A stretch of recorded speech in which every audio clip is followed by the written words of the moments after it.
आशुतोष आइए बताइए भाई, गिनवाइए गालियां, गिनवाइए आशुतोष, गिनवाइए। क्यों मुझसे गाली गिनवाना चाहते हो? अरे आपको गाली देने का मन है, गिनवा दीजिए। भारतीय जनता पार्टी के प्रवक्ताओं की एक्सपर्टीज है। आपने देखा नहीं टीवी चैनल पे कैसे गाली दी गई थी कांग्रेस के प्रवक्ता को? कह दीजिए नहीं दी गई थी, सीधे सीधे गाली दी गई थी, भद्दी। कह दीजिए नहीं गाली दी गई थी। तो छोड़िए ना, अजय आलोक जी मित्र आदमी क्यों उनको मैं बता दूं। लेकिन एक बात, अभी मैं अजय जी को सुन रहा था, अजय जी क्या कह रहे थे कि राजनीति के लिए तड़प। अरे राजनेता अगर अजय आलोक अगर राजनीति में है और सत्ता के लिए अगर नहीं तड़प रहे तो फिर राजनीति नहीं कर रहे हैं वो। आप राजनीति के अंदर तो तड़पोगे सत्ता के लिए भाई, बेचैन होगे, एमएलए एमपी बनना चाहोगे, मंत्री बनना चाहोगे, प्राइम मिनिस्टर बनना चाहोगे। जो नहीं बनना चाहता उसको राजनीति से मेरी तरह संन्यास ले लेना चाहिए। मैं राजनीति से संन्यास ले चुका हूं।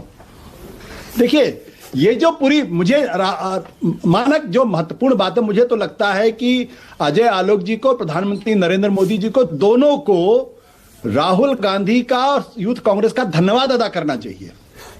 धन्यवाद अदा इसलिए करना चाहिए क्योंकि जो पूरे दुनिया के नक्शे पे प्रधानमंत्री जी की एक छवि बनी है कि भाई बड़े अथॉरिटेरियन हैं, एक तो डिक्टेटोरियल हैं, तो उनको शोकेस करने का मौका मिल गया कि देखिए भारत कितना लोकतांत्रिक देश है और मैं कितना लोकतांत्रिक हूं कि यहां इतना बड़ा कार्यक्रम हो रहा, फिर भी लोग यहां प्रदर्शन कर रहे हैं।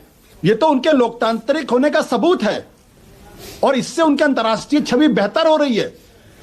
अंतर्राष्ट्रीय छवि खराब होती है जब आप गलगोटिया जैसे लोगों को वहां पे बुलाते हैं और उनको रोबोडॉक्स दिखाया जाता है चाइना का, उससे भारत की छवि खराब होती है।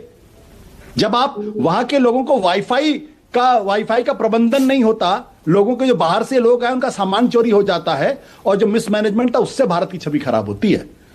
और दूसरी बात है, अगर आप लोकतांत्रिक हैं अपने स्वभाव में, अगर आप संविधान को मानते हैं, तो किसी भी तरीके के अहिंसक शांतिपूर्ण प्रदर्शन से आपको आपत्ति नहीं होनी चाहिए। इसलिए और अभी जो हर दफ्तर के सामने जो पुलिस के संरक्षण में जो पत्थर फेंके जा रहे हैं, वो तस्वीर तो आपने देख ली होगी। उस पर प्रधानमंत्री जी ने क्यों नहीं बोला? क्या उससे भारत की छवि नहीं बनती है? जो कांग्रेस के दफ्तर पे जाके आप पत्थर फेंक रहे हैं, बहुत सारी तस्वीरें वायरल है। आशुतोष जी, उस पर भी तो चर्चा होनी चाहिए ना, उस पर भी तो चर्चा होनी चाहिए, एक नहीं चर्चा होनी चाहिए। आशु एक सेकंड।